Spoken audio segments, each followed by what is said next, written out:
आदाब दोस्तों। आज के इस वज़ियाती तज्ज़िये में हम सीधा एक ऐसी दुनिया में कूदने वाले हैं जो हम सब के अंदर कहीं ना कहीं आबाद है।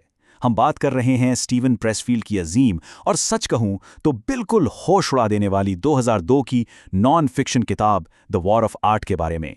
ये कोई आम सी किताब नहीं है जिसे आप पढ़कर भूल जाएं। ये उन तमाम रुकावटों का एक बहुत ही गहरा और सच्चा नफ्सियाती तज्ज़िया है जो हमारी मंजिल और हमारे दरमियान दीवार बनकर खड़ी हो जाती हैं।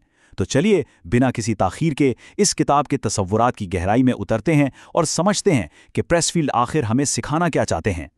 अब ज़रा सोचिए, आखिर क्या वजह है कि जब भी हम अपनी ज़ात की तकमील यानी खुद शनासी की तरफ एक छोटा सा कदम भी बढ़ाते हैं तो उससे हमेशा शकूक व शुबहात और ताल मटोल का सामना क्यों करना पड़ता है? अजीब बात है ना।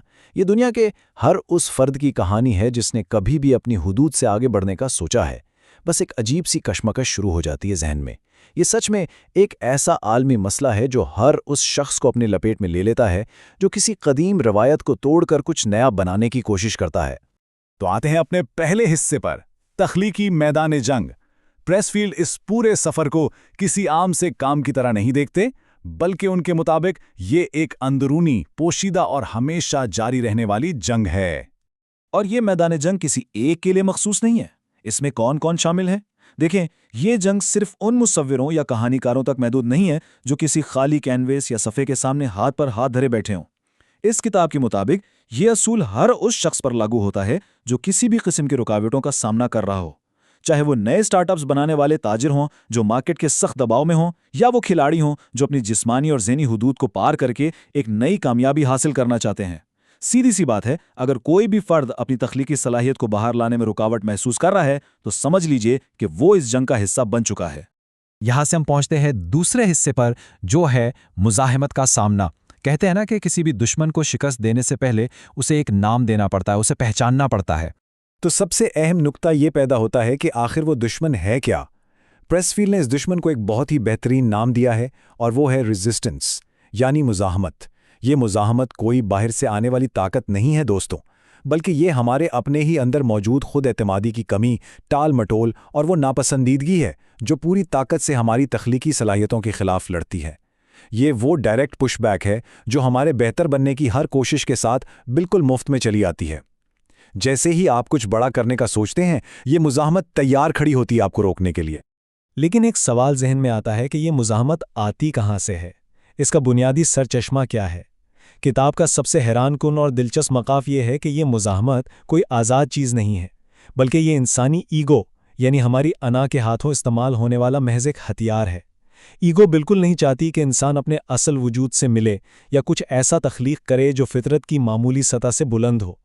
इसलिए हमारी अपनी अना, खुद शनासी और असलियत को तबाह करने के लिए इस मुज़ाहमत को एक टूल की तरह इस्तेमाल करती है। अजीब लगता है ना, लेकिन हकीकत यही है कि ये अना ही है जो हमारे असल वजूद को कामयाब होने से रोकती है। चलिए अब इस तसादुम को तीसरे हिस्से में मज़ीद खोलते हैं। अना बमुकाबला ज़ात।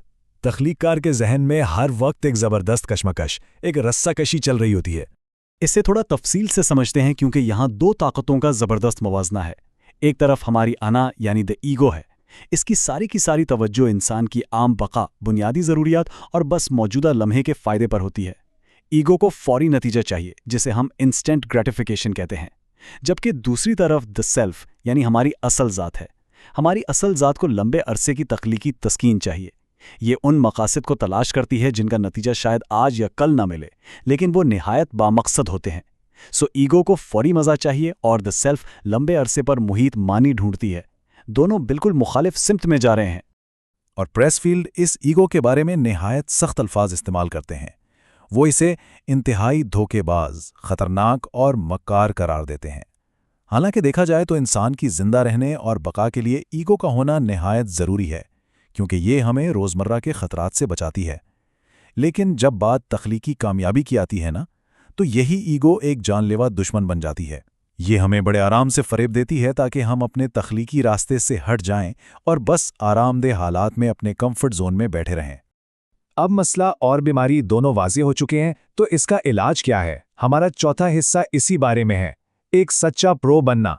इस धोखेबाज अना को काबू में आखिर लाया कैसे जाए? اس مکار ایگو کو قابو کرنے اور بقا کے ان فطری جذبات کو لگام دینے کا ایک ہی طریقہ ہے، اور وہ یہ کہ ہم ایک مثالی پیشہ یا پرو کی ذہنیت کو پوری طرح اپنا لیں۔ ہم عام طور پر سمجھتے ہیں کہ بڑا کام کرنے کے لیے بس خواہش یا جنونی جذبات چاہیے ہوتے ہیں، لیکن یہاں بات بالکل الٹ ہو رہی ہے۔ یہاں ان بے لگام جذبات کو ایک طرف رکھ کر ایک مخصوص اور ٹھنڈے دماغ والے ڈسپلن کو اپنانے کی بات کی جا رہی ہے۔ جب تک آپ ایک پیشہ ورانہ نظریہ نہیں اپنائیں گے، ایگو مسلسل آپ پر حاوی رہے گی، یہ بات تو طے ہے۔ اور پتہ ہے ایک مثالی پرو کی خصوصیات کیا ہیں؟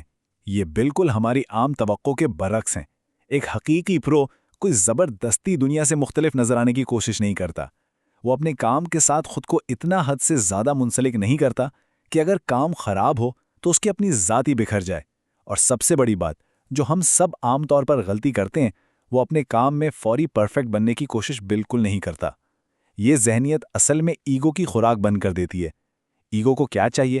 ایگو کو توجہ، تعریف اور پرفیکشن چاہیے ہوتی ہے، اور پیشہ ورانہ ذہنیت آ کر ان دونوں چیزوں کو ہی جڑ سے ختم کر دیتی ہے۔ اور اب آتا ہے ہمارا پانچواں اور آخری حصہ، تخلیقی دیوی کو جگانا، یعنی انووکنگ دا میوز۔ یہ وہ اہم ترین مرحلہ ہے جہاں ساری باتیں اور تھیوریاں ختم ہوتی ہیں اور عملی کام کا آغاز ہوتا ہے۔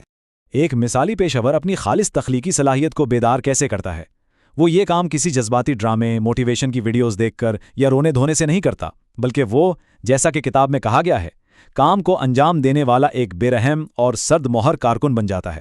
وہ سمپلی اپنی کرسی پر بیٹھتا ہے اور بنا کسی اضافی نخرے یا جذبات کے اپنا کام شروع کر دیتا ہے۔ یہ کنسپٹ واقعی عام سوچ سے بالکل ہٹ کر ہے۔ اصل کامیابی چپ چاپ اور مستقل مزاجی سے اپنے فن کو لگاتار انجام دینے میں ہے۔ جب آپ بغیر کسی ڈرامے کے مسلسل اپنا کام کرتے ہیں تو خالص تخلیق خود بخود آپ کے ہاتھ لگ جاتی ہے۔ تو اس پورے وضاحتی تجزیے کے اختتام پر ایک بہت ہی اہم سوال اپنے آپ سے پوچھنا بنتا ہے، وہ کون سی عظیم کامیابی یا وہ کون سی تخلیقی منزل ہے جسے ہماری اپنی انا اور مزاحمت حقیقت بننے سے روک رہی ہے؟ ذرا سوچئے، یہ ریزسٹنس آج اس وقت آپ کے اپنے شوق اور مقاصد میں کہاں چھپی بیٹھی ہے؟ دا وار آف آرٹ ہمیں یہ زبردست سبق دیتی ہے کہ جنگ باہر نہیں، ہمارے بالکل اندر ہے، اور اس جنگ کو جیتنے کا صرف اور صرف ایک طریقہ ہے، اور وہ ہے کہ ہر روز بیٹھ کر بے رحمی سے اپنا کام کیا جائے۔ مجھے امید ہے کہ اس تجزیے نے آپ کے ذہن میں ایک نئی اور متحرک سوچ کو ضرور جنم دیا ہوگا۔